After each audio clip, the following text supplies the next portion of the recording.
Certains diront que le cinéma est né en 1895 dans les foires françaises grâce au dispositif du cinématographe des frères Lumière. La projection se faisait sur un écran que plusieurs gens regardaient en même temps. Cependant, quelques années auparavant, Thomas Edison invente le kinétoscope, qui était le premier appareil de projection avec lequel un seul spectateur pouvait assister à un petit film. Aujourd'hui, un simple clic permet de lancer un film sur Internet et il peut être regardé dans n'importe quelle condition. C'est justement cette évolution de la consommation du cinéma qui a permis de nos jours, en cette période de confinement, de remettre en question tout le cinéma mondial. Mais alors déjà, comment consomme-t-on des films aujourd'hui ? Et qu'est-ce que le confinement va changer au niveau du cinéma, que ce soit dans le monde ou ici en France ? Avant de commencer, il faut admettre une chose. Rien ne sera plus jamais pareil. Je ne parle pas ici que de cinéma, mais de population.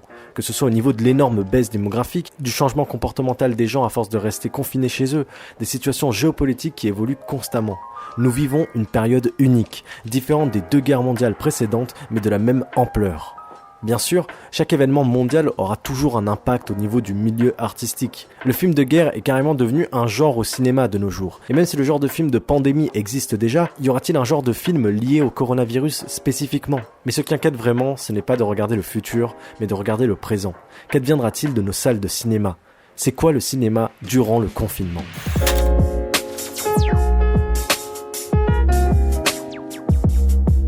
Mathilde Sorel, dans son texte podcast « À la crise, le cinéma a fait une réponse élastique », apporte quelques éléments de réponse à ces nombreuses questions. Prenons l'exemple du 7e art, puisque c'est aujourd'hui mercredi, jour de non-sortie des films en salle. Sorel exprime ici une idée acquise par toute la population française. Tous les mercredis, nouvelle sortie de films en salle.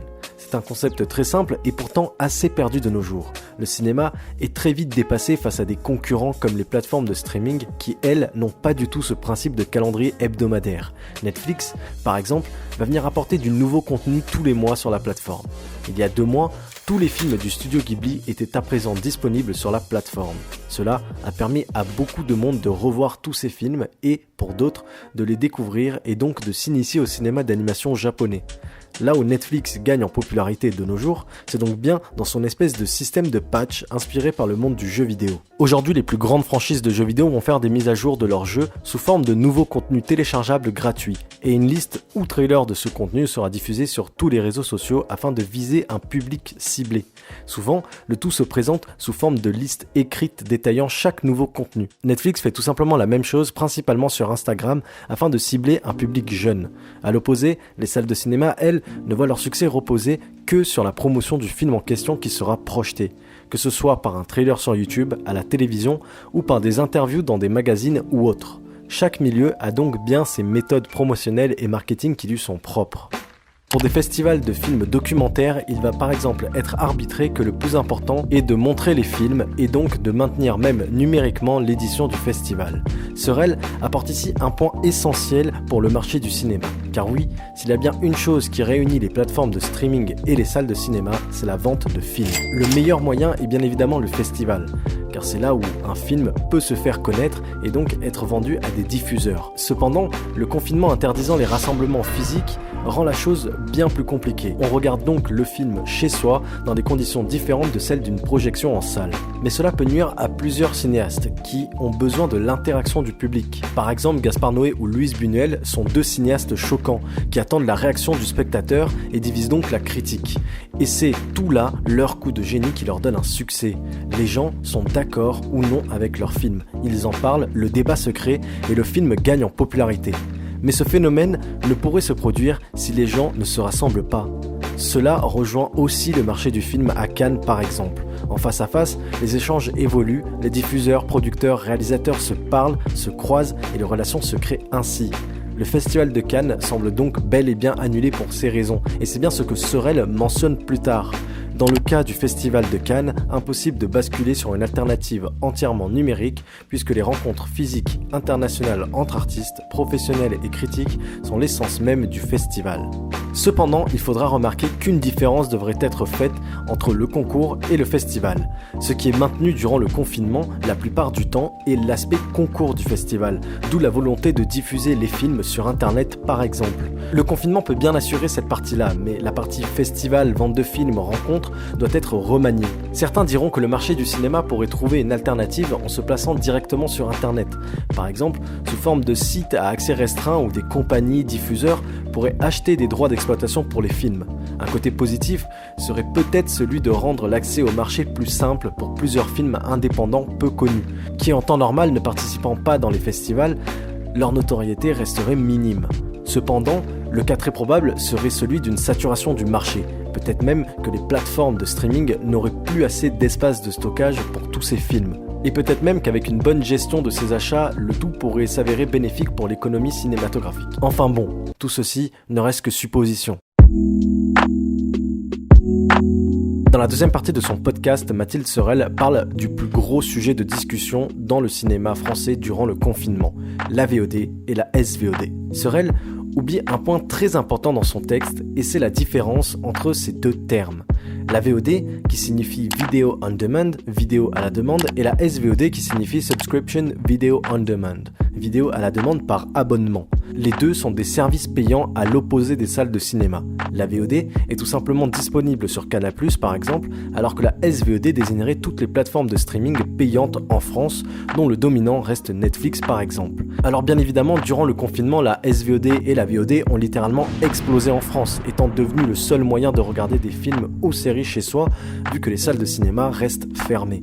On note tout de même que la SVOD a eu un chiffre d'affaires de 722 millions d'euros en 2019, comparé à la VOD qui n'a qu'un chiffre d'affaires de 201 millions d'euros en 2019.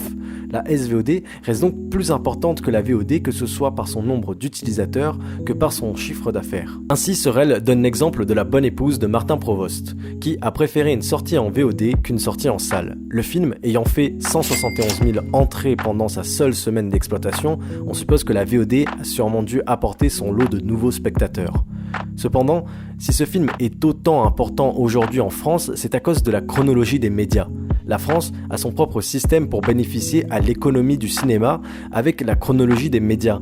Pour s'assurer que les salles de cinéma restent rentables, les films sortent d'abord en salle, puis peuvent être disponibles à la diffusion chez des particuliers comme Canal+, ayant financé le film. Et enfin, 3 ans après, le film peut être diffusé sur des plateformes de SVOD. La Bonne Épouse a donc bravé cette chronologie des médias afin de sortir plus tôt que prévu en VOD. Malheureusement, cette chronologie des médias voit la France bien des retards et des scandales, notamment à Cannes en 2017 avec le film Okja de Bong Joon-ho. C'est un film Netflix ayant eu une seule diffusion spéciale à Cannes.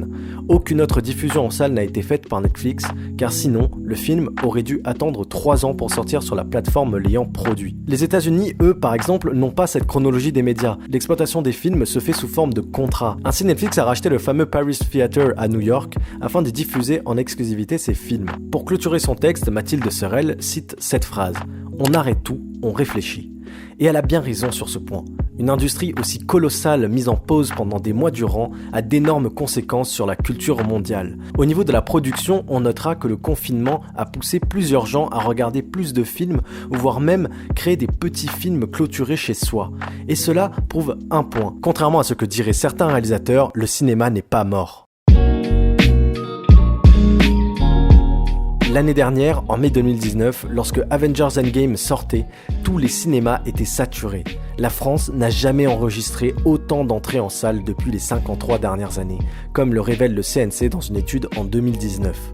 Cependant, si les gens étaient présents au rendez-vous, c'est pour une raison, la question de l'habitude dans la manière de consommer. Lorsque le premier Iron Man était sorti en 2008, les services SVOD et VOD n'avaient pas grand succès car les spectateurs n'étaient pas encore habitués à ces nouveaux services. Cela a donc assuré le succès en salle de ce film qui a permis de construire toute une franchise de super-héros au cinéma et d'instaurer donc une habitude chez le consommateur, celle d'aller voir les films en salle car c'est là où ils ont été vus pour la première fois. C'est tout simplement pareil pour Star Wars et sa nouvelle trilogie.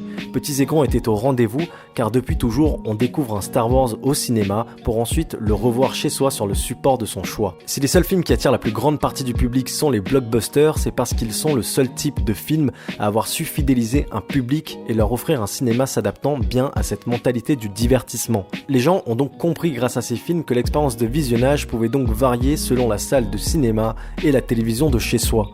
Le grand blockbuster était donc le seul à pouvoir offrir un spectacle plus grandiose sur grand écran que sur petit écran. Mais le rapport du spectateur à la salle de cinéma devrait donc se faire depuis le plus jeune âge. Par exemple, les plus jeunes générations aujourd'hui ne vont que très rarement au cinéma car habitués à regarder des films chez soi devant la télévision. Ainsi, le rapport d'un spectateur au cinéma change selon les générations. Lorsque Mathilde Sorel parle du discours de la reine d'Angleterre au début, ce n'est pas un hasard. Tous les Anglais écoutent ces discours car ce sont des événements de grande ampleur pour eux. Alors qu'avant le discours des rois était écouté sur la place de Buckingham Palace, grâce à la télévision et la radio, il put être écouté n'importe où. Le couronnement de la reine Elisabeth II était carrément diffusé à la télévision. Cela a permis à la plus vaste majorité de personnes de participer à cette cérémonie alors que la distance les en séparait. Le parallèle pourrait donc être fait au cinéma aujourd'hui. Les salles ne sont qu'un moyen parmi tant d'autres aujourd'hui de regarder un film. Bien sûr, le confinement n'a pas arrangé le chiffre d'affaires des salles de cinéma, mais elles ont été obligées d'admettre une vérité. Elles ne sont plus indispensables aujourd'hui. S'il y a bien une chose que les services de SVOD ont compris plus que le cinéma, c'est la question de l'exclusivité. Si autant de gens se sont abonnés à Netflix ou à HBO ces dernières années, c'est pour regarder ces séries ou films dont tout le monde parle surtout. Aujourd'hui, bien sûr, les gens s'y abonnent aussi pour des raisons économiques. Cela permet de ne plus acheter de DVD car moins de 10 € par mois permettent d'accéder à nos films préférés. Alors, pour combattre cette exclusivité, le cinéma pourrait rediffuser d'anciens films, notamment considérés comme classiques, afin d'attirer une certaine clientèle et jouant donc sur la corde de la nostalgie des gens. Par exemple, l'Institut Lumière de Lyon organise plusieurs projections de films passés et à chaque fois, les séances sont pleines et surtout plusieurs tranches d'âge sont au rendez-vous. Les gens parlent dans les couloirs en se remémorant le film en question. Les relations se créent, on retrouve vraiment le sentiment présent au cinéma il y a quelques années de cela. Des parents emmènent même leurs enfants afin de leur transmettre les films de leur jeunesse à eux. Et ainsi les jeunes reprendraient l'habitude d'aller en salle de cinéma. Enfin, pour conclure, le confinement devrait remettre en question les mentalités des acteurs principaux du cinéma et contenu audiovisuel aujourd'hui. Sorel, dans son texte, ne fait que décrire la situation sans y apporter de réelles réponses. Et c'est normal, car rien n'est sûr dans cette crise de confinement. Malheureusement, les salles de cinéma ne réouvriront que très tard face aux plateformes de VOD et SVOD qui, elles, auront pu s'agrandir. On notera aussi que les plateformes en ligne de streaming ont permis un accès à la culture, et que grâce à elles, plusieurs personnes ont su se découvrir une cinéphilie qu'ils n'auraient peut-être pas découvert en salle. Pour finir, il faut comprendre que sur un tournage, la coopération est la clé. Ce n'est pas vraiment le film du réalisateur, mais celui de toute une équipe de tournage, bien que cette dernière soit sous la directive du réalisateur. Et c'est à partir du moment où le produit est créé que le film naît, que la concurrence se crée et que le business se fait. C'est au moment de l'exploitation, de la diffusion des films et de leur consommation que la coopération devrait être faite entre salles de cinéma et plateformes de VOD ou SVOD. Si les deux mondes venaient à coopérer, les salles de cinéma auraient sûrement un avenir plus heureux, car les gens n'oublient jamais que la véritable expérience se fait assis devant un grand écran dans une salle de cinéma. Les gens savent très bien que regarder un film en salle et regarder un film chez soi sont deux expériences différentes qui vont nous toucher plus ou moins, nous, en tant que spectateurs. Ainsi, cette crise pourrait être destructrice pour le cinéma, seulement si ses acteurs principaux ne réfléchissaient pas bien. Mais de nombreuses solutions sont envisageables afin que le cinéma vive à jamais.